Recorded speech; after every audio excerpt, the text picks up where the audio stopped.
Okay, so we just talked about Alexander Graham Bell, and now we're going to be talking about Thomas Edison. He is also another famous inventor during this time period. So, first of all, I want you to think, can you imagine your life without light? Without a light bulb. So that means your school, your house, stores, and businesses, none of them would have lights. There'd be no street lights. That would be pretty crazy. So, Thomas Edison is best known for his invention of the light bulb. Edison also invented the first electrical generating system, and this led to a system of electricity that we enjoy today. So, actually, Thomas Edison did not invent the very first light bulb. He invented the first light bulb that we actually use today. Now, Thomas Edison invented many things, and they all had a positive influence on the development of America.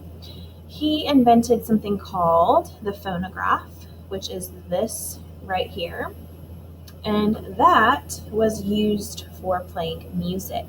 He also invented the moving picture camera, which gave us movies, and that is right here. So we're going to watch a little video about Thomas Edison.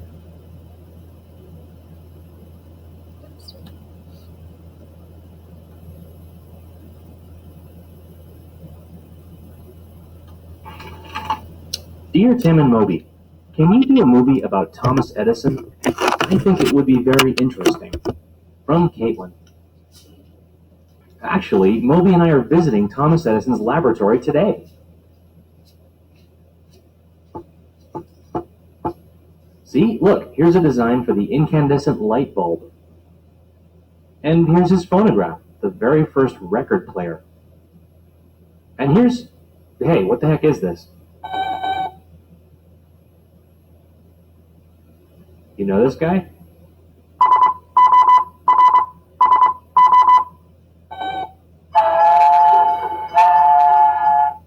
So, Steam guy, did Thomas Edison invent you too? Oh, you were just friends.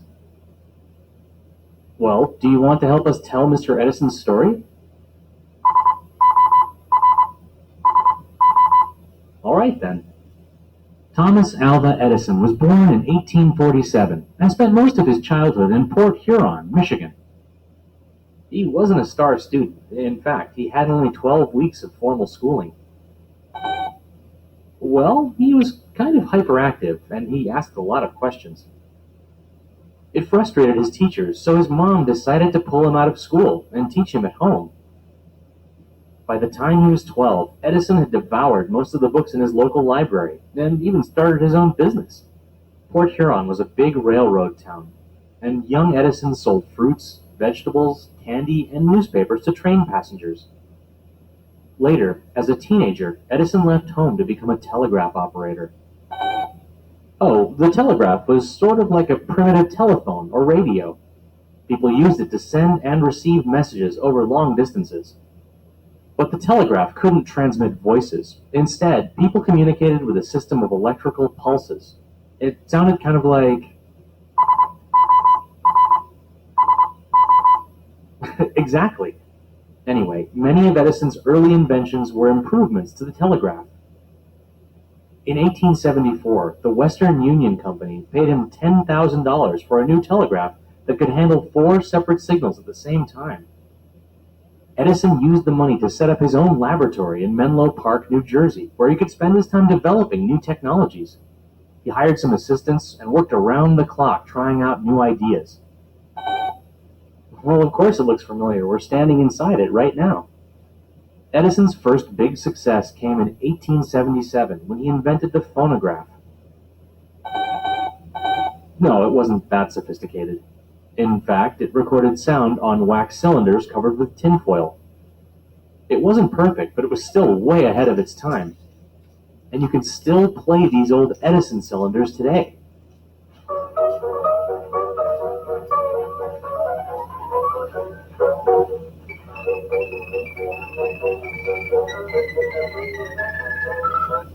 After the phonograph, the inventions kept right on coming. There was a precursor to today's X-ray machines, an improved stock ticker, and even one of the first movie cameras. But Edison's greatest success involved electric lighting. Well, contrary to popular belief, Edison didn't invent the incandescent light bulb. But in 1879, he patented an improved version that lasted a lot longer than earlier models. More importantly, Edison figured out a way to generate electricity at central power stations and distribute it through power lines. The system he thought up gave homes and businesses access to cheap, reliable electricity. Edison eventually built his first power station in New York City, then began supplying electricity to a growing number of customers. The power company he founded soon became one of the largest corporations in the world. Today, it's known as General Electric. Thomas Edison's innovations made him rich, and he became one of the most admired men in America. He died in 1931 at the age of 84. So what do you think, Steam Guy? Did I get all the facts straight? I'd rather not touch the antique phonograph again. It could break. Oh, all right.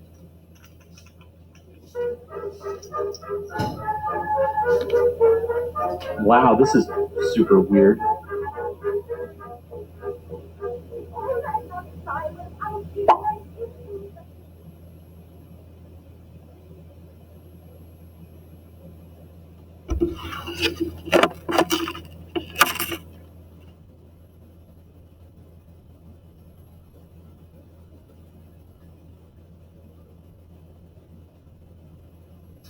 All right, so not only do we have Thomas Edison, we also have George Washington Carver. And he is a famous African American scientist. He made an enormous impact on American life through agriculture. He created over 300 products from peanuts and sweet potatoes. So that is crazy to imagine, because can you imagine using part of a sweet potato or a peanut to make something? For example, he used peanuts and sweet potatoes to make dyes, like for your clothing, to dye your clothing different colors, for medicines, for plastics, flour, and fertilizer. He also is famous for teaching farmers about crop rotation. Now, crop rotation is really important if you're a farmer, because you don't want your soil to dry out and not produce any crops. So this system was for farmers to plant different crops each year, just to help put nutrients back into the soil. And then we're going to watch a video about George Washington Carver.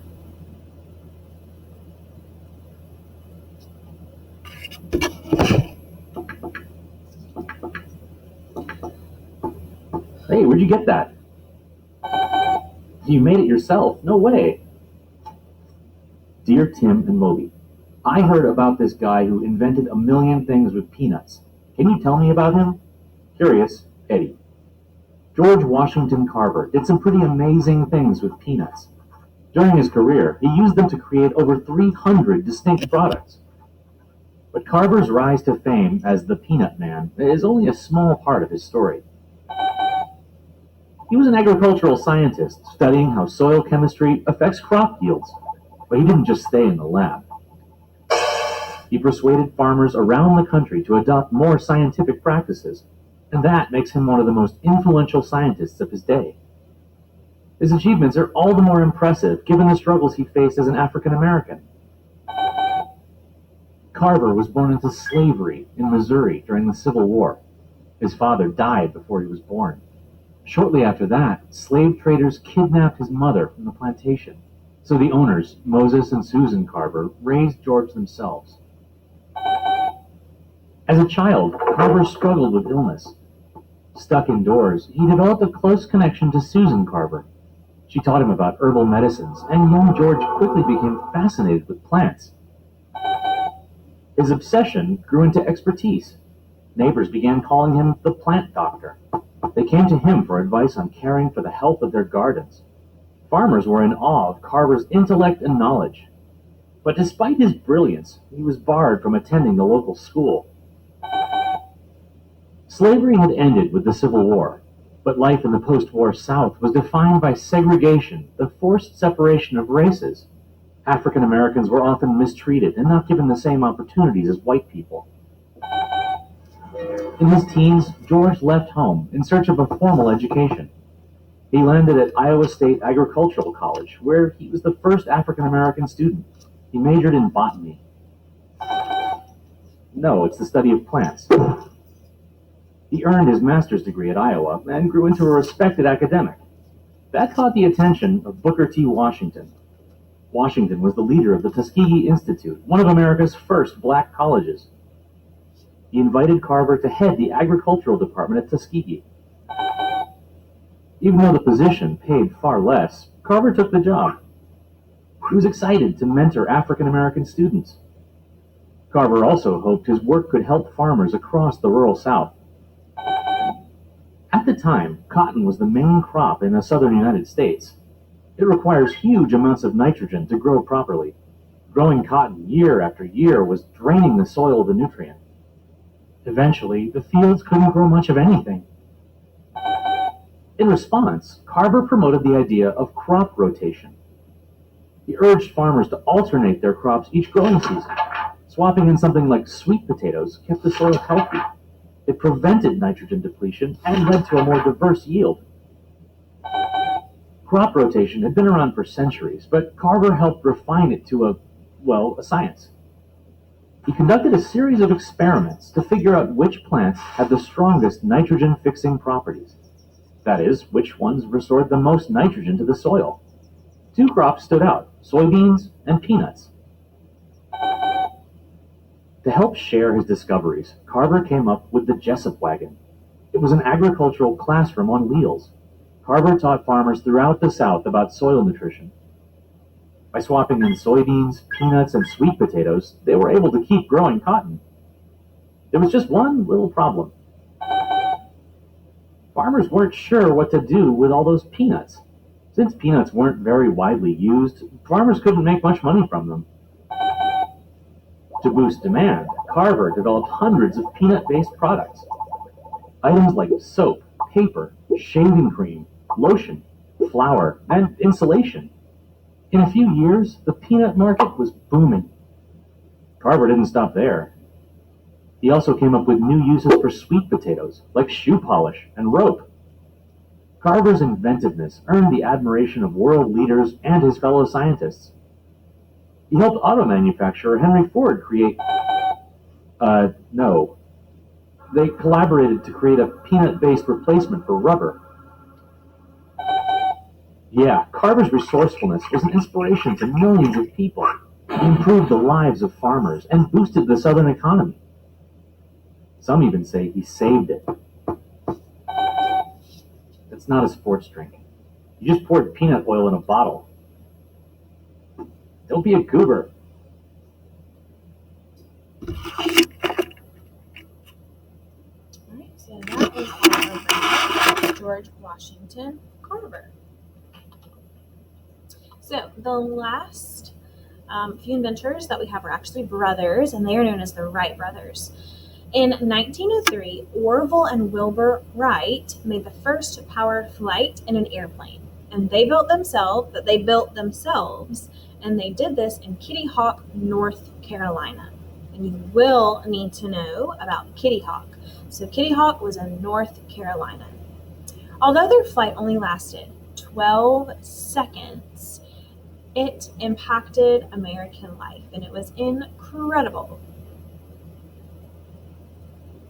So the Wright brothers' flight was the beginning of the aviation and space exploration that we have today. Airplane travel allows people and products to travel around the globe in a single day.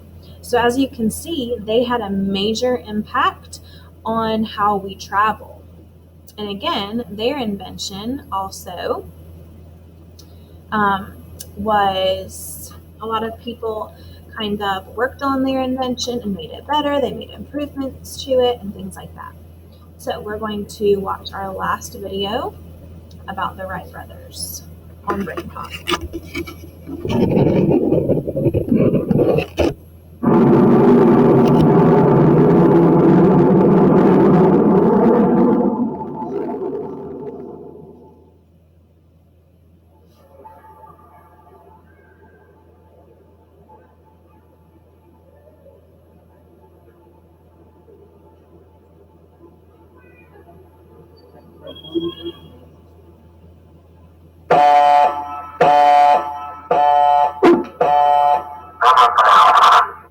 meet you on the other side. Dear Tim and Moby, why do people make such a big deal about the Wright brothers? Their plane looked so dinky and it barely got off the ground. Confused, Damien. Hey, Damien. Today, we credit Orville and Wilbur Wright as the inventors of the airplane. But back in their day, most people were as skeptical as you. Only 5 observers were on hand to watch their historic flight.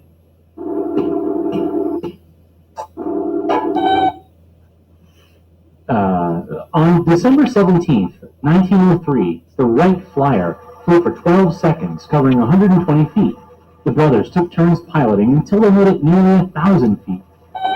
No, none of those runs went more than 10 feet off the ground. And they needed a track going down a hill to get the flyer airborne. And the plane was destroyed by a gust of wind. It never flew again. Okay, so maybe the flights themselves aren't all that impressive. Other inventors had made similar flights before them. But the Wright Flyer marked a turning point. It was the first powered plane that a pilot could totally control. For decades, people have been trying to create the perfect flying machine. Sir George Cayley built models to study aerodynamics, how air flows around objects. His work led to advances in the design of wings and tails. Early pilots used these discoveries to build and fly gliders, unpowered aircraft. Otto Lilienthal, known as the Glider King, made thousands of such flights.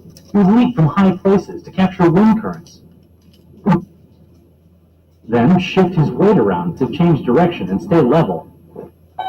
It worked until his last flight in 1896. A strong gust of wind sent Lilienthal into a steep nosedive. Orville and Wilbur were deeply affected by his death. It inspired them to create a more reliable maneuvering system. Working out of their bicycle shop, the Wrights began designing their own airplane in 1899. They started by collecting and comparing huge amounts of data. They read up on the experimental aircraft of their predecessors and spent hundreds of hours analyzing how birds maintain stability. Laugh all you want, it's what led to their big breakthrough. They realized birds didn't just use their feathers for flapping. Tiny twists of their wings and tail enabled them to stay level. They also seemed to help them make adjustments to their altitude and to let the airplane roll. The Elevate embraced it. Years in the bike shop led them to this breakthrough concept. Just as a bicycle requires constant corrections to keep it upright, so would their flyer. Having command of roll, pitch, and yaw gave pilots control in any conditions. They would counter the wind whether it was in their face a fan to blow air over the wings. But the steam engines they used were unbelievably heavy, making it faster, sturdier, and more maneuverable. Within a few years, their planes could carry passengers and even land on water. In 1909, they incorporated the Wright Company. The plan was to sell planes, training, and shipping services.